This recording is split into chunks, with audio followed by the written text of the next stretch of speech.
Despite all the doom and gloom, Donald Trump made the right decision picking JD Vance.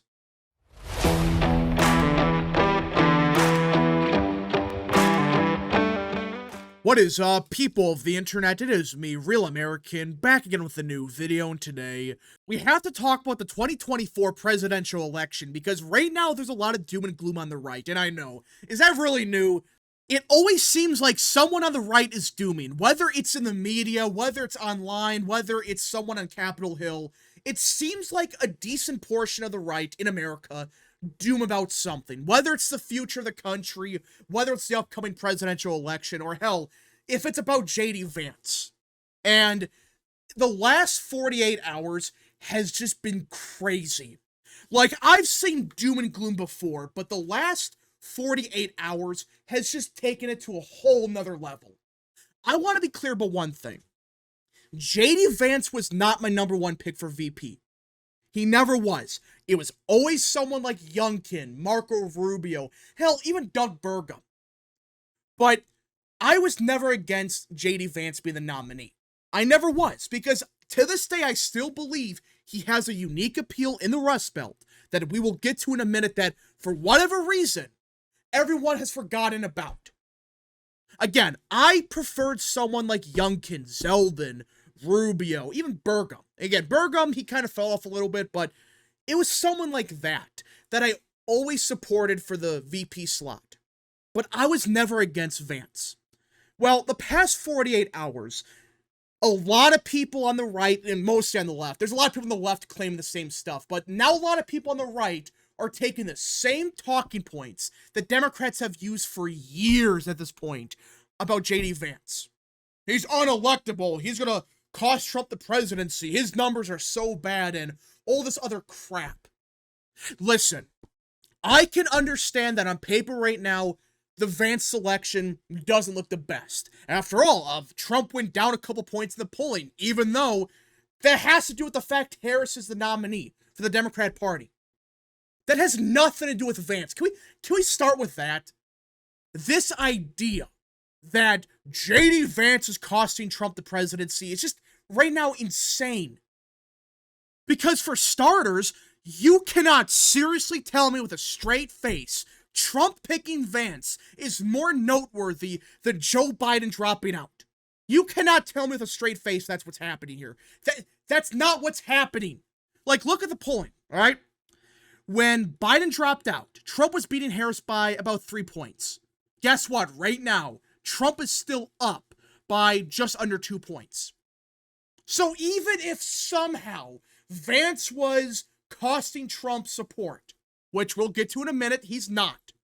But right now, Trump is beating Harris by 2. If you're making a big deal about a 1-point difference, when Trump was already winning by 3 points, which, by the way, this is not even Vance's fault that Trump went down a point. This is because Harris became the Democrat nominee, they got rid of Biden, all of that. That's what's happening here. I'm sorry, you're delusional. Trump is still up by 2 points. If you're gonna really blame Vance for a 1-point swing when it's not even his fault, I don't get these people. I really don't. Because this would have happened against anyone. It could have been Youngkin, Burgum, Rubio. Hell, it could have been Tim Scott. And Trump would have went down in support just because Harris became the new nominee. That's a fact. So can we stop this horse crap that right now there's evidence to say Trump is losing the presidency because of Vance? Some people believe that the recent polling surge for Harris has to do with the fact that he picked Vance or some crap like that. That's the first thing I wanted to touch upon, because this is just insane. It really is crazy to think that these people are dooming about a 2-point lead because Vance is supposedly unelectable. It's just crazy to me, but okay. Let's get into why people think Vance was such a bad pick. Like, he's not costing Trump, a 3-point lead. He's not. And even then, it's like, okay, Trump is still up by 2. Who cares? Now, I do want to talk about why people are saying that Vance was such a bad pick and why he's going to cost Trump the presidency. Even though, right, as of now, there's no proof to indicate that he is. But okay, let's look at why they're saying that this will cost Trump badly. And let us start with, I would say, the most infamous statement Vance ever made. That resurfaced, like, what was it, 2 days ago? It's what Vance said about the people that run this country. Vance called these people childless cat ladies, which he's not wrong. What he said about these people was 100% right. They don't have a stake in the future of this country. They don't. I mean, seriously, how can people deny that? When Kamala Harris is your VP, when Pete Buttigieg is your Secretary of State, there's a bunch of other people that don't have kids. They're running the country. They don't have any stake in the future. They really don't. So, what he said was right, but a lot of people are claiming this is going to piss off the suburban women. How the hell is this going to piss off suburban women? Alright, it might piss off childless cat ladies that are in their 80s, they have no kids, they have no family, maybe. But guess what? Those voters already vote Democrat by like 95 points or whatever. So, for starters, you're not really losing any voters from this at all. I mean, seriously, the only people that care about this are partisan Democrats and, funny enough, childless cat ladies. But secondly, Vance was not talking about anyone that doesn't have kids. He's talking about people that decided willingly not to have kids, not people that, they wanted kids but they couldn't. They physically cannot have kids for whatever reason. He said that's a separate story. He's talking about people that decide, you know what? I could have kids, but I'm not going to. And he's not wrong. The people that run the country, they should have some kind of stake in it. And if they don't have any offspring, well, do you think they're going to really care what happens in 20 years? They might, but if they don't have kids, do you really think it's that big of a surprise to say that they're going to care even less about the future? Is it? I don't think it is. So not only is he just right about this, the fact is the only people that get mad about this are Democrats and childless cat ladies, which already were Democrat voters. And on top of that, well, if you ask a random voter in, say, Wisconsin, Michigan, and Pennsylvania, they're probably going to say, oh, I agree with this. I mean, I'm not even kidding. For crying out loud, remember all the memes of Pete Buttigieg when he adopted his kids? Everyone was criticizing him. It was like a joke, and even the average voter's like, what the hell's going on here? So I highly doubt anyone's going to care about this statement within a week, let alone in 3 months. Because, for starters, this is not an issue. This is not an important issue to anyone. It might hurt Vance short term, fine, whatever, but do you think it's going to matter in 3 months? I don't think so. I really don't think this is going to matter at all. So why people are saying this is a big deal, I don't know. And there's other stuff like with the couch stuff, which is just fake news, which that's a whole different subject, by the way.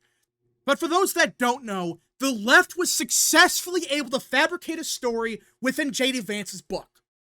And now a bunch of people believe it as real. They went so far as to fake a page from the book.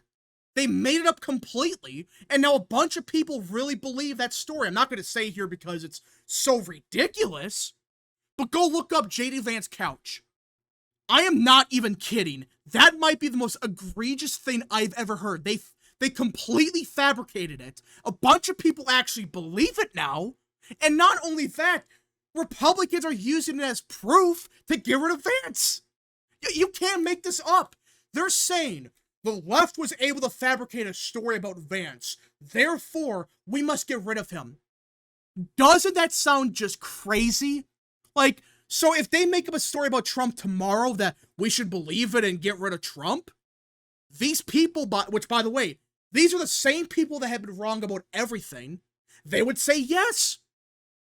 Well, let's be real. These people on the right they're mad about Vance and all of that, they hate him.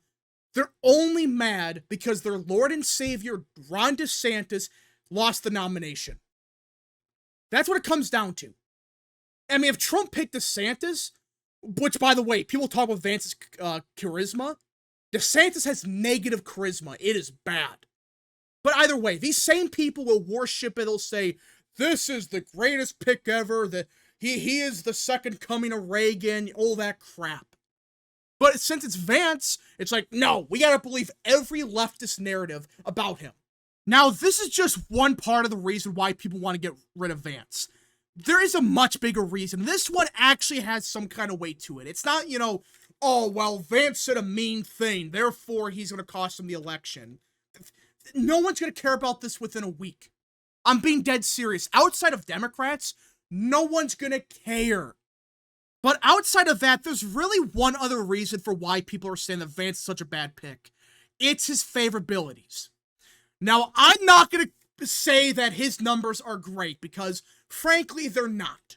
Right now, Vance has a net favorability of -6. Yeah, -6. Not that good.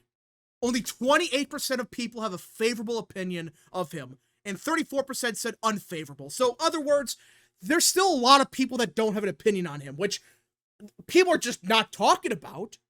They're making it sound like half the country hates Vance and only 20% like him. No. There's like a third of the country that either have no opinion on him or they never heard about. That's a fact. So first, for starters, he has time to improve this number. He has plenty of time. We're only in July. And I really believe the more that people hear about Vance, his numbers will get better.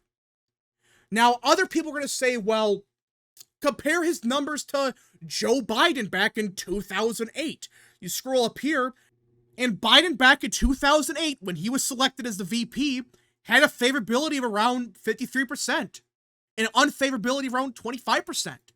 So that's a pretty good number. That's very good. In fact, that's excellent. And this is what most people use as proof that Vance is such a bad pick, because back in 2008, Biden had, good numbers. Which, yes, that's true. Even other VP selections like Al Gore, people like even Dick Cheney, they had good numbers when they were picked. But I have a big problem with this comparison. For starters, this was back in 2008, when Democrats won in a landslide. So, yeah, Biden's numbers are going to be way better. Now, you could argue that was back in August, that was before McCain outright collapsed. But even then, the fact that Biden was affiliated with Obama, which even in August, he was beloved by most Americans, he was a well-liked guy. And that's a big reason why I believe Biden's numbers back in 2008, they were inflated. He was affiliated with Obama. In modern history, one of the most liked candidates for president ever. At least in modern times. He was beloved. So yeah, is it really that big of a surprise to say, oh yeah, Biden's affiliated with Obama, and his numbers are really good. But ignoring that for a second, you could say, well, whatever. There could be other reasons like, okay, maybe Biden's just liked. Fine, whatever. But the other reason I'm saying that Vance's numbers are not as bad as some people claim is, well, we're in 2024. This isn't 2008, this isn't 2004, this isn't 2000, where, yeah, you had partisanship, but it wasn't as bad as it is now. Like, it is just full-blown partisanship. You're supposed to hate the opposing party no matter what, all of that. And in 2024, virtually every Democrat voter, they hate Vance because he's affiliated with Trump. Every single one of them. That's the reality of it. And a bunch of Republicans love him because of it. I understand that, but every Democrat, they already have an opinion on him. He's a bad guy. He's affiliated with the Orange Man. I cannot like him. He's terrible, and all of that. So, is it really that big of a surprise to say that Vance's numbers, they're not that good right now because, well, a bunch of people, A, don't even know who he is, they have no opinion, but B, the people that are saying they don't like him, they hate Trump just as much, even more. So does it really matter if his favorabilities are bad right now? There's plenty of time. Hell, you can go back to 2016 and look at Mike Pence's numbers. He had a favorability of 21%, unfavorability of 18%. Right? He had a net positive favorability, I get it, but he was unknown. And for the first month or so, it was kind of rocky. Like, some people were saying, this guy, big question mark. But towards the end of August, his numbers got a lot better. Hell, back in 2016, look at this headline. Trump flirts with unpopular Pence. Yeah. Even back in 2016, Political, NBC, CNN, all of them, they were attacking Pence even before he was the selection. For stuff that you could argue is actually politically toxic, not some out-of-context statement. What the media claimed that Pence was going to do to gay people was far more politically damaging, in my opinion, than what Vance ever said. I'm being dead serious. Look up what the media and the left claimed Pence would do if he somehow became the president. Alright? Look it up. I mean, it's just schizophrenia, it's crazy. These people actually exist. Now, there's one more thing that Vance detractors claim as a reason for why he's a bad pick. He doesn't have an appeal.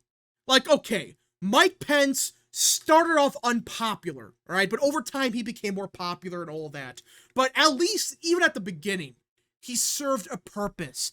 He was selected to appease the Ted Cruz voter, to appease the social conservatives. That's a fair point. Pence actually had a purpose, I get it.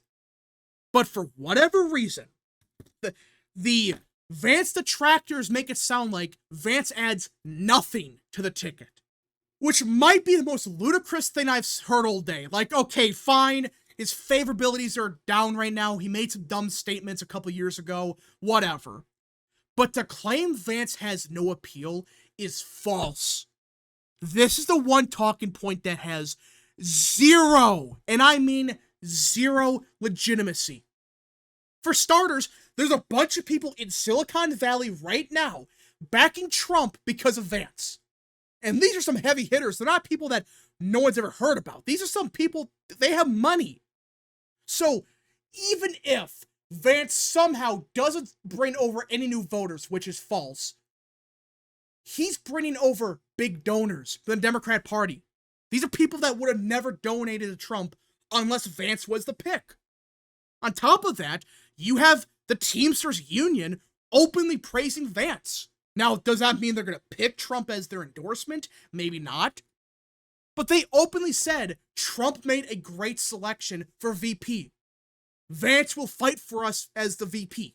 That's what they said. So there's a possibility Trump gets the Teamsters endorsement because of him. But putting that all aside, even if, by your account, that's not enough, like, okay, he might get the Teamsters endorsement, he might get big donors from Silicon Valley, but that's not actually going to change the vote. There's two ways to answer that. Number one, the VP has rarely, if ever, flipped that many votes, except for maybe Lyndon B. Johnson in 1960. When was the last time a VP impacted a race that much that they single-handedly costed the president the election or whatever? Seriously, ever? For sure not in the last 50 years. Even that bozo with H.W. Bush, Dan Quayle, even he didn't cost him the presidency. He was incompetent, but at the bare minimum, you could say, well, that was because of Ross Perot, that was because Bill Clinton just demolished him. But either way, there hasn't been a VP in years to do as much damage as some people claim Vance is going to do to Trump. But even ignoring that, Vance does have an appeal. And I know people are going to say, well, these are the same voters that like Trump. Yes. But I would argue Vance has a stronger appeal to these voters, these white working class voters in Wisconsin, in Michigan, in Pennsylvania, than Trump does. I know that sounds crazy, but unlike Trump, Vance grew up a white working class voter in the Rust Belt. He grew up in shit. That's a fact. If you're going to deny that, you're just out of touch. But he understands the pain and suffering millions of Americans go through each year, especially in middle America. He understands it. His policies are trying to help those people. And I really believe the more people learn about Vance, especially in the Rust Belt, they're going to realize, oh, wait a minute. This guy is one of us. He understands the pain and suffering we go through. And I really believe, even if the polling doesn't reflect this, because let's face it, these same voters that delivered Trump the presidency back in 2016, they're still not getting polled. They're not getting contacted. No one's polling these people at all. I really believe Vance's numbers with these voters in particular are going to improve dramatically. I understand that we just got to see what happens. This could be the Harris bump impacting Vance. We don't know.